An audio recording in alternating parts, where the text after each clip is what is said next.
유다 백성의 가장 가까운 이웃이 모압이나 암몬이었습니다. 에돔 족속도 마찬가지였습니다. 뿌리가 아브라함 또 야곱 연관이 되어서 잘만 하면 아주 사이좋게 지낼 수 있는 이웃이었습니다. 하지만 가장 가까이 있고 가장 가까운 사이로 지낼 수 있음에도 불구하고 원수였습니다. 모압은, 암몬은 끊임없이 이스라엘을 침범해 들어왔고 사사시대에도 이스라엘을 괴롭혔습니다. 에돔은 예수님이 이 땅에 오셨을 때 에돔 출신의 헤롯 왕이 이스라엘을 다스리면서 무척이나 괴롭힘을 주었습니다. 가까운 사이로 화목하게만 지나면 이스라엘은 하나님의 복덩이였기 때문에 모압이나 암몬이나 에돔이 함께 복을 받고 복을 누릴 수 있었습니다. 수로보니게 여인이 자신의 아픔에 대해서 이야기했을 때 예수님이 나는 잃어버린 이스라엘의 영혼을 위하여 왔지 개에게 가지 않는다. 여자의 청에 대해서 아주 몰인정하게 대답하셨습니다. 그런데도 그 여자는 주인의 상에서 떨어지는 것으로 개도 먹습니다. 부스럭이라도 주세요. 그러자 하나님이 네 믿음이 크다. 예수님이 그렇게 말씀하시면서 그 여인의 소원대로 그 아들의 병을 고쳐주십니다. 이렇게 잘만 하면 복을 받을 수 있음에도 불구하고 본문에서 지금 말한 것처럼 모압은 스스로 컸어요. 암몬은 스스로 커서 교만하여 경계를 침범하고 하나님의 백성들을 멸시하고 후욕, 아주 욕을 하고 괴롭혔다 말씀하고 있습니다. 이것 때문에 하나님께서 소돔과 고모라처럼 모압과 암몬이라는 나라를 완전히 망하게 해서 그 나라가 소금덩이같이 돼버리고 찔레만 무성한 황무지가 될 것이라고 저주하고 있는 내용 오늘 우리가 읽었습니다. 어제 아침에는 이 말씀을 중심으로 해서 우리가 먼저 잘해야 된다는 사실을 여러분에게 말씀드렸습니다. 우리가 모든 사람을 다 잘 살게 해주거나 모든 사람의 문제를 해결해 줄 수 있지는 않습니다.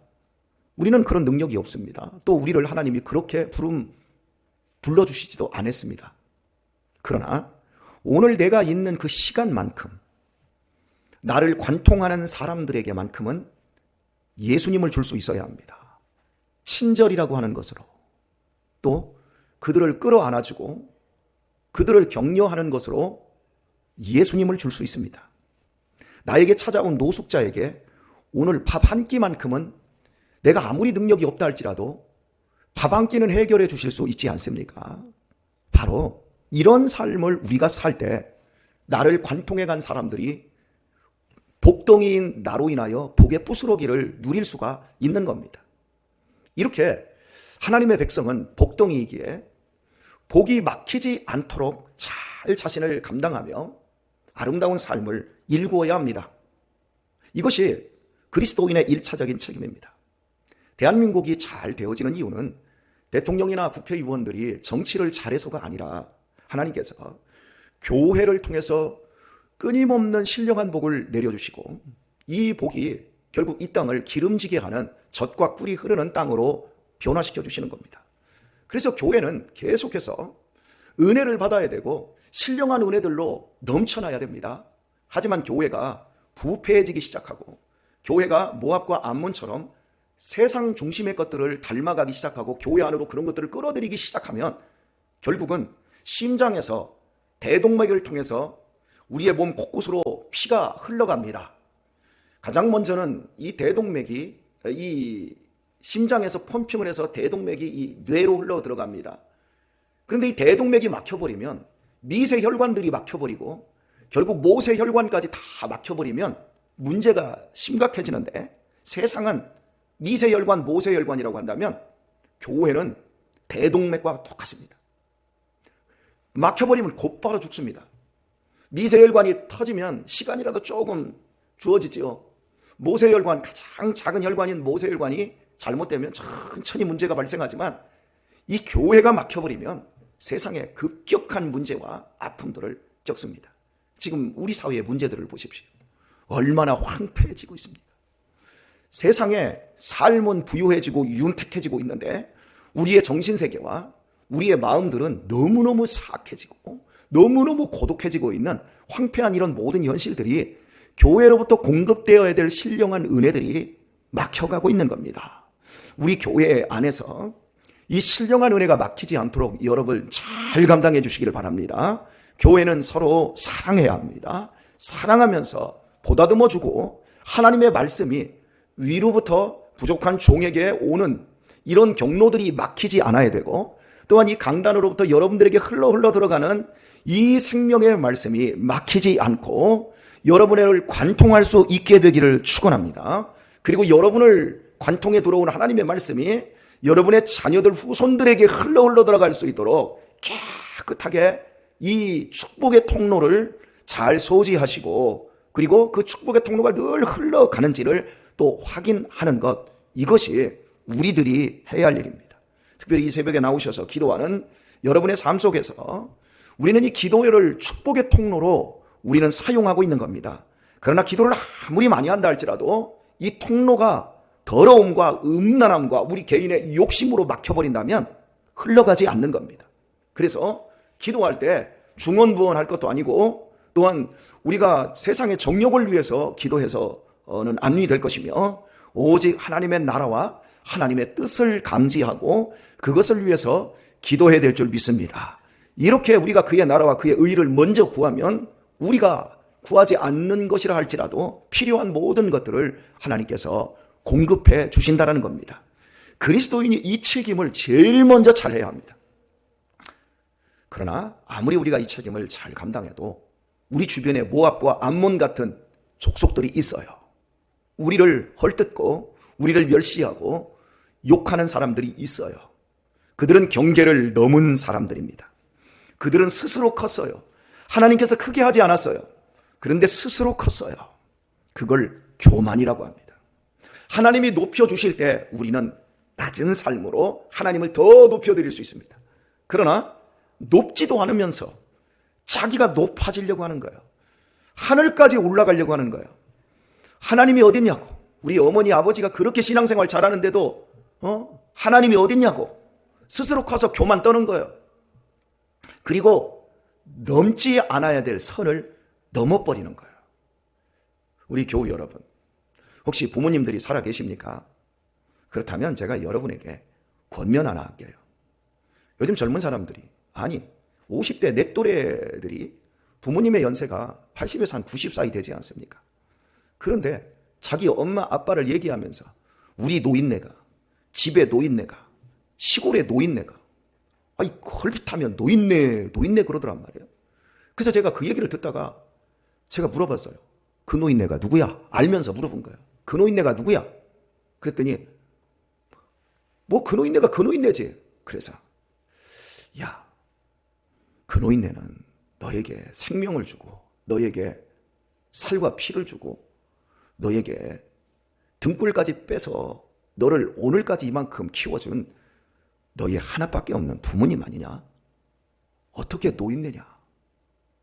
노인네라는 말은 천대하고 욕할 때 쓰는 말이에요. 이놈의 노인네가 이러잖아요. 이놈의 어르신이 이러지 않잖아요. 그게 선을 넘는 거예요. 스스로 커서 교만한 거예요. 스스로 큰 줄 알아요. 우리는 누구도 스스로 큰 사람이 없어요. 하나님의 은혜 속에 컸어요. 하나님이 부모님을 통해서 우리를 보호했고 우리를 양육했고 우리를 교육하게 만들었습니다. 절대 부모님이 늙어서 몸이 비루하게 되고 정신이 너무 허약해서 자식을 못 알아본다 할지라도 그놈의 노인네 이놈의 노인네 이러면 절대 안 돼요. 하나님이 그 소리를 들어요. 어제 아침에 보았던 것으로 나의 삶을 두고 맹세하노니 내가 내 귀에 들린 대로 시행하리라. 황폐해지는 거예요. 우리의 삶이 황폐해지고 가시만 생기는 거예요. 오늘 보내면 찔레가 생긴다 그러잖아요. 소금 덩어리가 되는 거예요. 우리가 잘 녹여진 소금이 돼야 됩니다.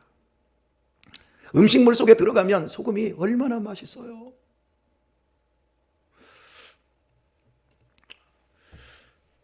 우리 박미옥 권사님 질문 하나 할게요. 소금이 무슨 맛이에요? 짠맛. 드러나는 맛은 짠맛입니다. 그러나 소금을 짠맛으로는 먹지 않습니다. 아이고 이렇게 먹으면 싱거우면 뭐라고 하죠? 아 싱거워 이렇게 말도 하지만 아 맛이 없어 그러잖아요. 하지만 거기다 소금을 좀 더 넣으면 아 맛있어.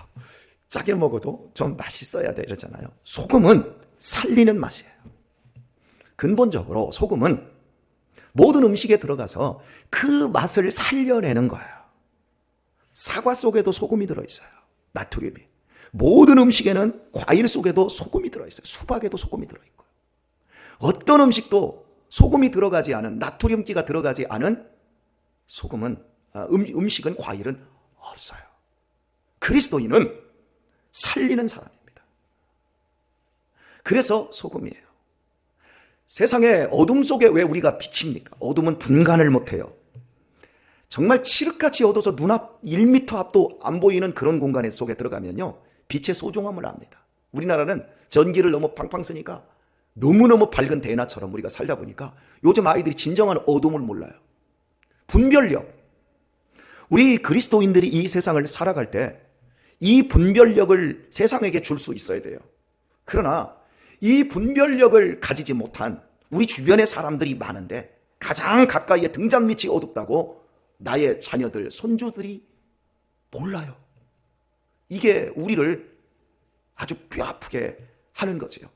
여하튼 간에 경계를 넘어버리고 스스로 커버리면 소돔과 고모라처럼 황폐하게 되어진다는 사실, 하나님이 경고하고 있는데, 이것은 모압과 암몬에게만 주고 있는 것이 아니라 오늘날 이 경계를 침범하는 모든 나라와 모든 사람들에게 주고 있는 경고입니다. 그렇다면 먼저 소돔과 고모라가 과연 왜 그렇게 망했는가?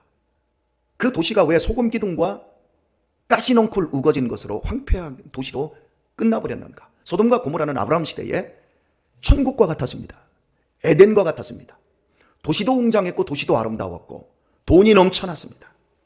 행복한 공간이었습니다. 그럼에도 불구하고 왜 소돔과 고모라가 인류 역사의 멸망의 대명사가 되었습니까? 우리가 언뜻 알기로는 죄악이 관영했는데 그 도시에 어떤 죄? 남색죄, 동성이혼애, 이것이 너무 심해서 하나님이 멸망시켰다라고 말씀을 해요. 우리는 그런 식으로 알고 있어요. 그것도 사실입니다. 그러나 그것은 본질적인 내용이 아니에요. 자, 그 내용이 창세기 18장에 나오는데 소돔과 고모라의 멸망을 놓고 아브라함이 중보하는 기도를 하지 않습니까? 그리고 두 사람의 천사를 하나님이 그 땅으로 보냈을 때 성문 어귀의 저녁대에 앉아 있었던 롯이 그 천사를 영접하여 집으로 데려가잖아요. 자, 그때 이제 그 장면을 이렇게 얘기하고 있는데요. 하나님이 말씀합니다. 소돔과 고모라에 대한 부르짖음이 크고 누군가가 부르짖었다는 거예요. 애통하고 통곡하면서 탄원하는 거예요. 이렇게는 못 살겠습니다. 이렇게는 괴로워서 못 살겠습니다. 부르짖는 거예요. 누가? 사람이 부르짖는지 짐승이 부르짖는지, 여하튼 간에 사람도 살기가 어렵고 짐승도 살기가 어렵다는 의미로 부르짖음이 심히 컸다 이렇게 말해요. 출애굽할 때도 하나님께서 이렇게 말씀하세요. 똑같이 이스라엘 백성들의 고역이 너무 고대요. 부르짖음이 내 귀에 닿았다. 여러분, 억울한 사람, 고통스러운 사람들이 많으면 부르짖음이 큽니다. 그러니까 소돔과 고모라가 이렇게 부르짖음이 컸어요. 그리고 나서 또 이어지는 말씀이 이렇습니다. 그 죄악이 심히 중하니 내가 이제 내려가서 그 모든 행한 것이 과연 내게 들린 부르짖음과 같은지 그렇지 않은지 내가 보고 알려하노라. 내가 들은 대로 그 부르짖음이 진짜인지 가짜인지 내가 직접 보고 내가 시행하겠다. 이렇게 말씀해요. 그러니까 소돔과 고모라를 하나님이 우연하게 멸망시킨 것이 아니라 그들이 행한 대로 당신이 갚아주겠다라고 하는 의미입니다. 교회 여러분, 우리 좋게 사십시다. 우리 선을 행하며 아름답게 살도록 하십시다. 하나님이 듣고 계세요. 보고 계세요. 그리고 일일이 다 확인하세요. 그래서 쭉정이와 가라지를, 알곡을 다 나누십니다. 우리의 일, 우리의 중심을 하나님이 다 보고 계세요. 그리고 하나님이 일일이 확인하신다는 사실이에요. 한번 물어볼게요. 김경순 권사님 언제 행복하세요? 생각 안 해봤는데요. 우리 김윤정 집사님이 나왔죠? 맞죠? 네. 김윤정 집사님 언제 행복해요? 일이 잘 풀리면 평생 일이 잘 풀리나 보세요. 풀릴 때도 있고 안 풀릴 때도 있지만 거의 대부분 안 풀려요. 그죠? 자, 엄장로님 언제 행복하세요? 맛있는 거 먹을 때요. 예, 기실 맛있는 거 먹을 때 행복합니다. 언제 행복하세요? 예, 인정받고 사랑받을 때요. 행복하세요. 언제 행복하세요? 아, 우리 자식이 잘 될 때요. 다 행복하다고 다 기준들이 있어요. 그런데 잘 되는 것도 잠깐이고 먹어서 기쁜 것도 잠깐이고 잘 먹었다 맛있다 해놓고서는 아이고 살쪄서 큰일 났네 우리 그러잖아요. 행복과 불행이 다 연결되어 있어요. 일이 잘 풀릴 때보다 안 풀릴 때가 더 많고 끊임이 없어요. 그렇게 하면 목사님은 언제 행복하세요? 라고 하면 나는 절대적인 걸 생각할 때 행복해요. 오늘의 삶 속에 늙어가고 있고 죽어가고 있는 이 절대적인 이 사실을 깨닫고, 그러나 이 절대적인 사실 속에서도 하나님이 나를 위해 구주를 보내주셨고 나에게 영원한 천국이 기다리고 있다는 사실을 생각하면 행복해 죽겠어요. 여러분, 그치요? 이게 우리의 실존이에요. 그래서 행복해요. 우리 강대 집사님 젊은 시절 탁구도 잘 치고 족구도 잘하시고 배구도 잘하시고 우리 교회에서 권혁철 목사 다음으로 잘하셨어요. 그런데 지금은 풍을 맞더니 오징어 말려놓은 것처럼 생겨서 이 팔다리가 굳어가지고 참 힘드세요. 그래도 보세요. 마음만큼은 옛날보다 훨씬 부드러워지시고 옛날보다 훨씬 아름답고 훨씬 행복해지시지 않았습니까? 예. 진짜 이제 행복을 하는 거예요. 예전엔 속은 거예요. 얼마나 아름다운 삶을 살기 위해서 분투합니까? 하나님이 다 보신다는 거예요. 다 기억하시고 우리가 어떤 삶을 살았든지 다 행한 대로 갚아주신다는 거예요. 젊은 날 선을 행하고 너그럽게 살고 넉넉하게 살고 따뜻하게 살면 하나님이 우리의 노년에도 따뜻함을 당하고 노인네 소리 안 듣고 어르신 소리 듣고, 여러분 모두 노인네 되지 마시고 어르신들 되시길 축복합니다. 우리 이 삶을 사는 거예요. 아이고 저 사람은 왜 교회 와서 저러나? 뒷방 노인네가 되는 것이 아니라 어른이 되는 거예요. 우리 교회에서 몸이 가장 쇠하고 오늘 돌아가실지 내일 돌아가실지 몰라서 전전남여 지난 2년 동안 우리 민정탁 장로님 같은 분을 보세요. 누가 봐도 옆에서 노인네야 이렇게 할 수 있는데 그렇게 하지 않잖아.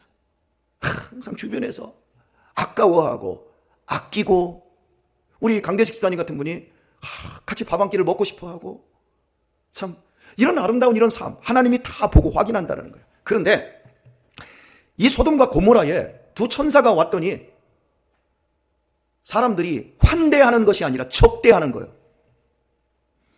롯이 집으로 데려가서 저녁밥을 먹이고 하려고 하는데 동네 사람들이 우르르 한밤중에 몰려오더니 지금 우리 동네에 두 놈 들어왔지? 내놔. 우리가 상관하겠다. 우리가 그 사람들을 겁탈해야 되겠다. 그래서 이게 동성애를 이야기하고 있는 거다. 근데 동성애를 이야기하고 있는 것보다 더 근본적인 게 뭐냐면 하나님께서 나그네를 선이 되어라, 나그네를 환대해라. 여기서 환대하라고 하는 건 네 옆에 다른 고통받는 사람들을 둘 수 있는 공간을 마련해 두어라는 뜻이에요. 이게 성경에서 우리에게 말하는 환대예요. 힘없는 사람들이 나그네로, 땅이 없고 쫓겨다니는 사람들이 배가 고프고 힘이 드는데 지금 우리 동네에 왔어요. 그랬더니 잡아내. 그놈들 우리가 다 겁탈할게. 하나님이 그걸 본 거예요. 그거 확인하러 내려오신 거예요. 그리고 나서 최종적으로 이 동네 사람들이 선을 넘어버렸어요. 교만해. 스스로 커서 자기들이 하나님이 되어버렸어요. 돈은 많지 배부르지 등탓이지. 그러니까 음란한 동성연애나 하고 더 이상 내가 이 땅 사람들에게 소망이 없어. 자기 옆에 공간 하나를 남겨두고 언제나 배고프고 헐벗고 굶주린 사람들이 나에게 왔을 때 그들에게 넉넉하게 밥 한 끼 줄 수 있고 잠을 재워줄 수 있는 그러한 삶을 살지 않는 인간 쓰레기들 소돔과 고모라는 필요 없어. 그리고 그들을 소금덩이 가시넝쿨로 황폐하게 만들었다는 거예요. 교회 여러분, 우리의 삶에 있어서 우리가 주의해야 될 게 바로 이겁니다. 내가 하나님을 잘 섬기고 예배를 잘 드리러 옵니다. 고운 옷 예쁜 옷 잘 치장하고 교회에 옵니다. 그런데 우리 안에 누군가를 담아내고 누군가를 받아줄 수 있는 여유와 능력이 없다면, 내 통장에는 1,000만 원이 있고 100만 원이 있는데 내 수중에서 배고픈 사람에게 내가 오늘 10,000원짜리 하나 쓸 수 있는 힘이 없고 마음의 여유가 없다면 하나님이 우리를 보시며 너 소돔과 고모라 같이 되고 싶으냐?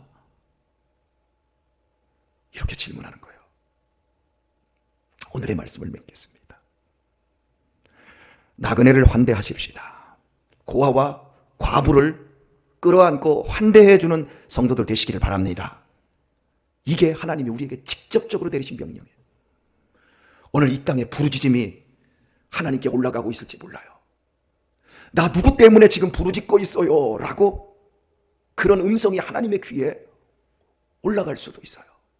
오늘 하나님이 이 땅에 내려오셔서 우리 한 사람 한 사람을 살피실 때 네 옆에 이렇게 따뜻한 사람이 많으냐, 네가 돌본 사람들이 이렇게 많으냐, 고맙다, 감사하다 그러면서 여러분에게 축복의 통로이자 축복의 덩어리인 여러분에게 더 큰 은혜와 복을 입혀줄 수 있는 그러한 삶의 헌신자들로, 봉사자들로 남은 인생을 복되게 살아가실 수 있기를 예수님의 이름으로 축원합니다.